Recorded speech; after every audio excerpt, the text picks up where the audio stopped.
Hi, I'm Dr. Vivek Murthy, the 19th Surgeon General of the United States.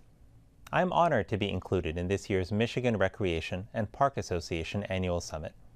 It's a privilege to have the opportunity to talk to parks and recreation professionals like yourselves who have such an important impact on public health, which of course is a main focus of the Surgeon General.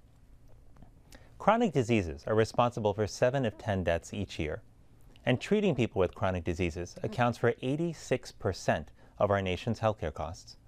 Yet only half of American adults get enough physical activity to help reduce their risk of chronic disease, and only about a quarter of American high school students get their recommended amount of physical activity. Even a small bit of activity can make a big difference. The key is to get started. And it turns out that just an average of 22 minutes a day of physical activity, which comes out to 2.5 hours per week, can significantly reduce the risk of heart disease and type 2 diabetes.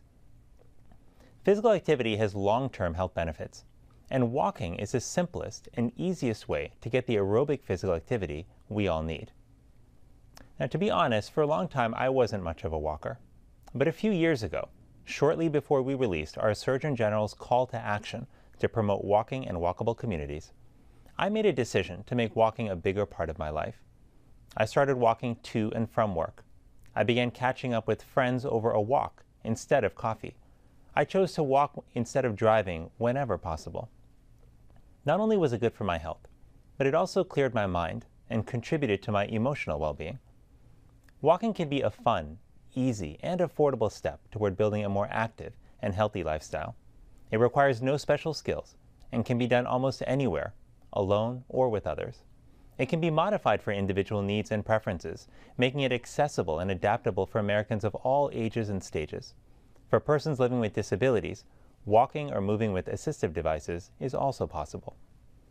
Recently, I was part of a national step competition called the Step It Up Challenge, and I'm proud to report that more than 600,000 people across the country joined, taking more than 60 billion steps together. That's enough to circle the Earth 1,152 times. As parks and recreation professionals, you have a unique and important connection to public health. So I encourage you to reach out to leaders across sectors, including healthcare, transportation, schools, faith leaders, and others, to work collaboratively and create relationships. You may also know that mParks has even developed its own Come Out and Play initiative, which encourages young people to take advantage of Michigan's parks, trails, and recreation areas to engage in 60 minutes of physical activity per day.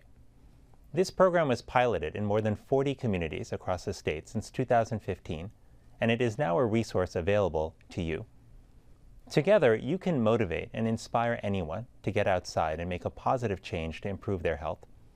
And it's because of professionals like you that the public has free, safe, and entertaining spaces to benefit their health and improve their physical and mental well-being. I want to thank you for your hard work and contribution to your community and their health. Big change can start with a pair of walking shoes and your local park. Thank you again for inviting me to participate in your summit, and I want to thank all of you for your role in creating healthier communities. Keep up the good work.